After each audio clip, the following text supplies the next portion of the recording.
Hello friends, how are you all. देखिए, आज हम पढ़ने वाले हैं tribal dikus and the vision of golden age. ये क्या है तो हम बता दें कि ये क्लास 8th का जो 4th चैप्टर नंबर 4 है हिस्ट्री का, उसका ये एक है।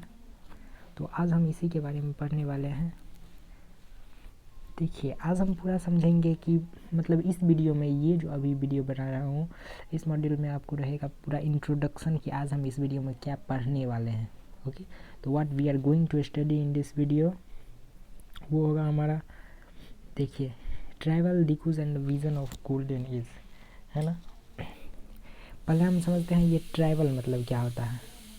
ट्राइबल ट्राइबल क्या होता है तो आपको पता ही है कि ट्राइबल क्या होता है। ऐसे लोग, मतलब ऐसे ग्रुप, ट्राइबल्स ग्रुप को कहा जाता है ना। ऐसे ग्रुप जो कहाँ रहते हो, ऐसे ग्रुप जो जंगलों में रहा करते हो और प्रिमिटिव तरीके से अपनी लाइफ जीते हो, तो उससे क्या हम कहेंगे, ट्राइबल्स कहेंगे। ओके, एक आता है डिकूज। डिकूज क्या होते हैं, देखिए, डिकूज का कुछ नहीं मीनिंग है, बस एक simple meaning. Dikus means outsider. Outsider कहने का मतलब क्या है कि जैसे ये हमारा कंट्री है, ओके, और ये दूसरा कंट्री है, ओके। ये हमारा इंडिया है, मान लीजिए इंडिया है, और ये मान लीजिए पाकिस्तान है, ओके। तो हमारे लिए ये जो हुए, हमारे इंडिया वालों के लिए, हम इंडिया में हैं तो हमारे लिए ये जो होंगे, यहाँ के जो लोग होंगे और ये हमारे यहाँ आएंगे, तो उसको हम क्या कहेंगे, outsider. Outsider means dikus means outsider. Outsider मतलब बाहर के लोग जो हमारे यहाँ के नहीं है, दूसरे जगह के हैं और हमारे यहाँ आ गए हैं, तो उसे ही कहेंगे आउटसाइडर। ओके, ऐसा आप समझ गए होंगे। फिर हमारा अगला क्या है, and the vision of golden as, sorry. फिर हमारा अगला है the vision of golden as. Golden age का क्या विज़न था, मतलब जो गोल्डन एज था, किसके लिए गोल्डन एज, किसी के लिए जो गोल्डन एज था, जो एक बहुत ही गोल्डन एज को एक कहा जाता है द ट्रुथ, क्या कर सकते हैं, द एज ऑफ ट्रुथ। वो गोल्डन एज क्या था उसी के बारे में हम समझेंगे।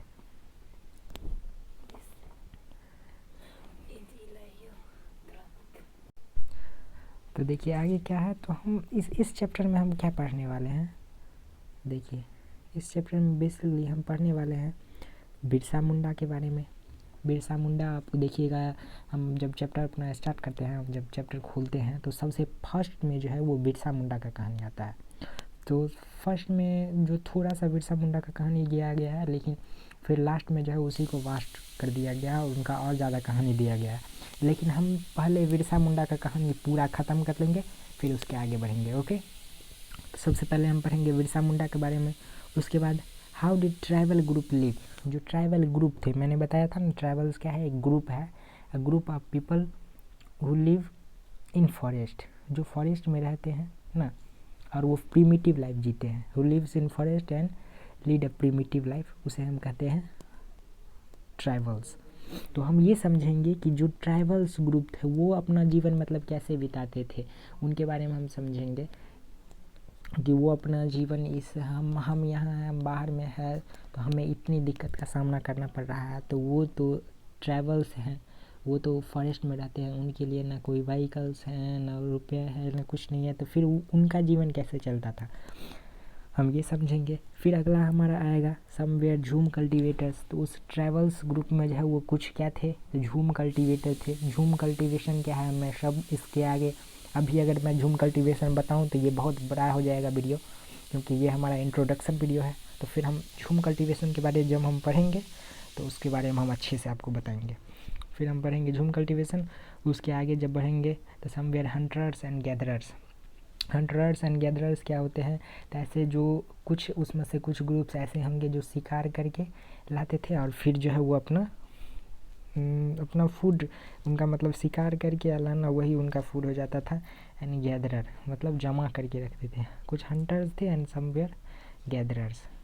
गैदरर मीन्स जमा करके रखते थे। कुछ ऐसे ग्रुप थे जो बहुत सारी चीज़ों को जमा करके रखते थे, फूल ये सब, पत्तियाँ इन सब को जमा करके रखते थे और फिर से उसे बेच के जो भी अपना वो करते थे। ओके, फिर हम आगे जब बढ़ेंगे तो हमारा आएगा सम हर्डेड एनिमल्स, कुछ क्या थे, तो कुछ उसमें से ऐसे ग्रुप थे जो एनिमल्स को पाला करते थे। एनिमल्स, जो भी एनिमल्स है उसे जो है वो रियर किया करते थे और अपना जो है वो अपना एनिमल से ही अपना वो भोजन पालन करते थे। फिर अगला क्या है, सम टुक टू सेटल्ड कल्टीवेशन, कुछ जो है वो सेटल्ड कल्टीवेशन शुरू कर दिए। सेटल्ड कल्टीवेशन क्या होता है, मतलब एक जगह रह करके और खेती करना, एक जगह हम टिके हुए हैं और वहाँ पे खेती कर रहे हैं, तो वही हो गया सेटल्ड कल्टीवेशन। फिर अगला आएगा, how did colonial rule affect tribal lifes, जो कॉलोनियल रूल आया, देखिए इससे समझिएगा, ये कॉलोनियल रूल क्या होता है, तो ऐसा मतलब हमारे इंडिया में ऐसा एक पीरियड था जिस समय जो है वो ब्रिटिशर्स के द्वारा हमारे यहाँ राज किए जाते थे ना, तो उस ऐसे पीरियड को जो है वो हम कॉलोनियल पीरियड कहा जाता है। तो इसीलिए कहा जाता है how did colonial rule affect tribal group lifes, मतलब जो कॉलोनियल रूल्स हैं मीन्स जो ब्रिटिश हमारे यहाँ आए तो वो अपना इम्पैक्ट इस यहाँ पर कैसे डाले, और उसमें वो जो ब्रिटिश आए वो किस तरह से अपना लॉज बनाए, जो भी रूल्स बनाए, तो वो जो है वो ट्राइबल के लाइफ पर कैसे असर पड़ा उसको बारे में हम समझेंगे। फिर आएगा what happens to tribal chiefs, जो ट्राइबल चीफ्स होते थे। अब देखिए जैसे हमारे यहाँ है तो कैसे हमारे यहाँ गवर्नमेंट है ना, स्टेट गवर्नमेंट, फिर सेंट्रल गवर्नमेंट, ये होते हैं, ऐसे ही ट्राइबल्स वो भी एक कम्युनिटी है, वो भी एक पूरा ग्रुप है, तो उसको भी तो लीड करने के लिए कोई ना कोई होना चाहिए। तो उसमें कौन रहा करते थे, ट्राइबल चीफ्स होते थे। तो अब ये हम समझेंगे कि जो ट्राइबल चीफ्स होते थे वो ब्रिटिशर्स के आने से उनके ऊपर क्या प्रभाव पड़ा ये कॉलोनियल रूल आने से।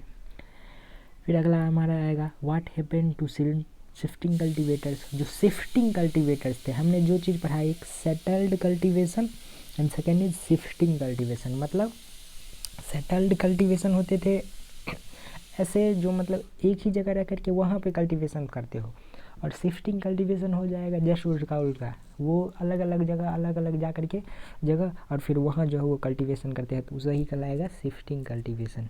ओके, फिर आगे हमारा forest laws and their implements. आगे हमारा फॉरेस्ट लॉज, मतलब हम समझेंगे कि ये फॉरेस्ट लॉज कहाँ से, जो भी फॉरेस्ट लॉज हुए, मतलब जो ब्रिटिशर्स है उसके द्वारा जो भी फॉरेस्ट लॉज लाए गए, कई सारे फॉरेस्ट लॉज लाए गए हैं, तो उसका जो लॉज लाए गए, जो भी नियम बनाया गया, उसका जो है इन ट्राइबल ग्रुप पर क्या असर पड़ा उसके बारे में भी हम समझेंगे। फिर हमारा अगला आता है, फिर हमारा अगला क्या है, the problem with the trade, मतलब जो ट्रेड किया करता था, जो ट्राइबल ग्रुप्स में ट्रेड हुआ करता था एंड जो आउटसाइडर है उसके बीच में ट्रेड हुआ करता होगा, हम समझे इस सब के बारे में आगे हम समझेंगे। जो ट्राइबल ग्रुप्स है जो और जो डिकूज होते थे, जो आउटसाइडर होते थे, वो उनके बीच में ट्रेड होता था, तो उनमें क्या प्रॉब्लम्स आई, उनमें क्या दिक्कतें थी उनको, वो हम समझेंगे। फिर आगे है द सर्च फॉर फूड, और क्या हो गया कि इन्हें जो है वो भोजन के लिए, अब ये ट्राइबल्स ग्रुप को भोजन के लिए जाने लगे, तो इन्हें क्या ये मतलब भोजन ढूंढने की आपत्ति इसको कैसे आ गई, इस सब के बारे में हम पढ़ेंगे। तो आज मैंने जितने भी पॉइंट्स बताए हैं, क्या Birsa Munda, how did tribal groups live, some were jhum cultivators, some were hunters and gatherers, some herded animals, some took to settled cultivation, some did colonial rule affect tribals lives, and what happened to tribal chiefs, what happened to shifting cultivators, forest laws and their impacts, the problem with the trade and the search for food। इस सब के बारे में जो है हम अलग अलग वीडियो में जो है 1 by 1 जो है वो सब के बारे में हम डीपली पढ़ेंगे। ओके, तो फिर इतना हम समझ गए। तो अगला हमारा जो वीडियो आएगा वो किस पे होगा, बिरसा मुंडा के ऊपर। अगला हमारा वीडियो आने वाला है वो बिरसा मुंडा के ऊपर। ओके, बिरसा मुंडा के बारे में हम पूरा कहानी, इनका जन्म क्या सब किए, उस सब चीज़ पढ़ेंगे। Okay, till then thank you. आशा है आप सबको समझ में आ गया होगा। Thank you.